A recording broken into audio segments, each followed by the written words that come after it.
अस्सलामु अलैकुम वरहमतुल्लाहि वबरकातुहू नहमदुहु सल्ली अला रसूलिहिल करीम अम्मा बाद। हमारे नबी सल्लल्लाहु अलैहि वसल्लम ने दुआ फरमाई है, अल्लाहुम्मा बारिक ले उम्मती फ़ी बुकूरिहा। ऐ अल्लाह, मेरी उम्मत के जो लोग अपना काम सवेरे करें इन्हें बरकत अता फरमा।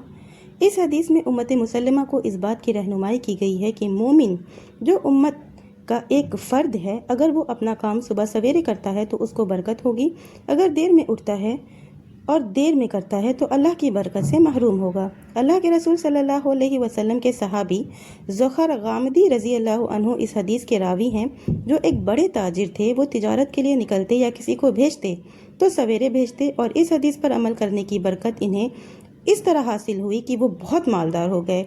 इस मुख्तसर हदीस के अंदर हमारे नबी सल्लल्लाहु अलैहि वसल्लम ने तिजारत और कारोबार में कामयाबी का राज वाज़े कर दिया है।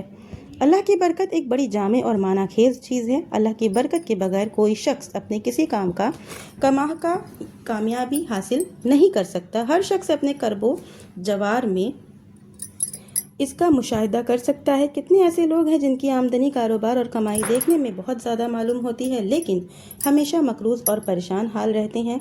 इन्हें कभी सुकून और इत्मीनान हासिल नहीं होता। और कितने ऐसे लोग भी मुशाहिदे हैं जिनकी कमाई गिनी चुनी और महदूद होती है। लोग ये कहने पर मजबूर होते हैं कि फ़लाँ का काम कैसे चलता है, आमदनी की कुछ नहीं और खर्च इतना लंबा, लेकिन फिर भी वो शख्स हमेशा मुतमईन और खुशहाल रहता है। ना किसी का मकरूज़ होता है, ना ही किसी से अपना दुखड़ा सुनाता है, आराम से खाता है और चैन से सोता है। ये क्या है? यही है अल्लाह की बरकत और अदम बरकत। जिसको अल्लाह की बरकत हासिल होगी उसकी कम कमाई भी ज़्यादा मालूम होगी, और जिससे अल्लाह की बरकत उड़ जाएगी उसकी ज़्यादा कमाई भी इस तरह उजड़ जाएगी जैसे कि कभी कुछ था ही नहीं। वो हमेशा महरूमी और मोहताजी में ज़िंदगी गुजारेगा। अल्लाह के नबी हज़रत इब्राहीम अलैहिस्सलाम ने मक्का के लिए और नबी आखिरुल ज़ुमा मोहम्मद सल्लल्लाहु अलैहि वसल्लम ने मदीना के लिए बरकत की दुआ फरमाई, और अल्लाह ताला ने आप दोनों की दुआ कबूल फरमाई।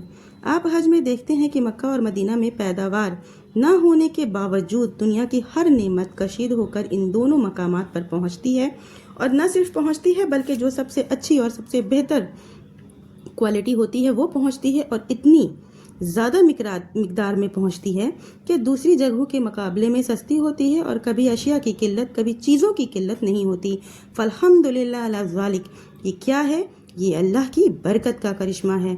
अल्लाह के रसूल सल्लल्लाहु अलैहि वसल्लम की हदीस इस बात की तरफ रहनुमाई करती है कि अगर हम जल्द और सवेरे बेदार होकर नमाज तिलावत से फारिग होकर अपने काम पर लग जाएं तो इसमें अल्लाह की जानिब से खैर व बरकत होगी, और अगर देर करेंगे तो अल्लाह की बरकत से महरूम हो जाएंगे।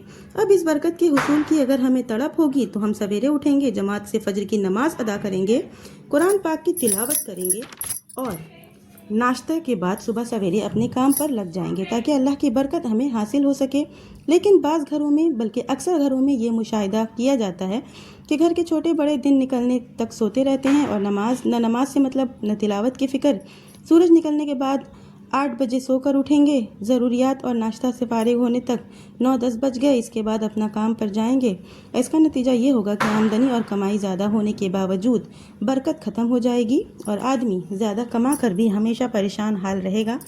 बेशतर घरों में मर्दों का यही हाल है, बाज़ औरतों का भी यही हाल है। कहा जाता है कि दिन निकलने तक सोती रहती हैं, उठने के बाद नमाज और तिलावत से कोई मतलब नहीं। यहाँ तक कि देखा जा रहा है कि मुंह धुले और दांत साफ़ किए बगैर झाड़ू उठाएं, बर्तन साफ़ करें और इसके बाद दांत वगैरह मुंह साफ़ करने की बारी आएगी। जाहिर है देर से बेदार होना और इस्लामी और इंसानी आदाब की रिआयत ना करना बच्चों के अखलाक और आदाब पर असरअंदाज होना हुए बगैर नहीं रह सकता। बच्चे जो कुछ अपने घर के बड़ों और वालिदैन को देखते हैं करते हुए, वही आदतें वो भी महसूस तरीके से इख्तियार कर लेते हैं। इन हालात में एक दीनदार और नेक औरत का फ़र्ज़ है कि वो अपने घर की इस्लाह का अज़्म करे, बिगड़े माहौल को दुरुस्त करने की हिम्मत करे।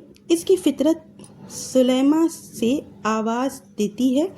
अल्लाह के रसूल सल्लल्लाहु अलैहि वसल्लम ने तुम्हें रब्बतुल बैत घर की मालिकिन कहा है और रायतुल बैत घर की निगरान بنایا ہے۔ تم اپنی ذمہ داری کو سنبھالو اور اپنے فرض کو پہچانو۔ اگر تم چاہتی ہو کہ اللہ کی برکت تمہارے گھر میں نازل ہو، تمہارے بچے صحت مند تندرست رہیں اور تم خود صبح سویرے اٹھو، نماز پڑھو، تلاوت کرو، گھر کے مفروضات کو ادا کرو۔ چنانچہ جب ایک نیک عورت اپنی ذمہ داریوں کو محسوس کرتی ہے، اپنے حسن و اخلاق اور دینی فراست سے کام لیتی ہے، تو چند مہینوں اور سالوں کی کوشش کے نتیجے میں اس کے گھر کا نقشہ بدل جاتا ہے۔ جس گھر میں سورج نکلنے کے بعد سو کر اٹھا جاتا تھا، اب فجر کی اذان کے ساتھ اٹھا جا رہا ہے۔ نماز فجر نہیں ادا کی جاتی تھی، اب جماعت سے نماز پڑھی جا رہی ہے۔ تلاوت قرآن کی مبارک آواز سے گھر کی رونق میں اضافہ ہو رہا ہے۔ حدیث کی اتباع میں سویرے کام دھندے کی مشغولیت شروع ہو جاتی ہے اور گھر کے جملہ افراد، مرد عورت، چھوٹے بڑے، سب چست اور متحرک نظر آ رہے ہیں اور صبح اور شام اللہ کی رحمتوں اور برکتوں کا نزول ان کے گھروں میں ہو رہا ہے۔ فالحمدللہ علی ذالک۔ ویڈیو کو میں زیادہ لمبی نہیں کروں گی۔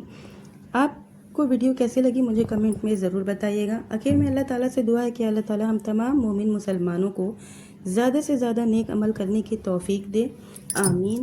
وآخر دعوانا ان الحمدللہ رب العالمین۔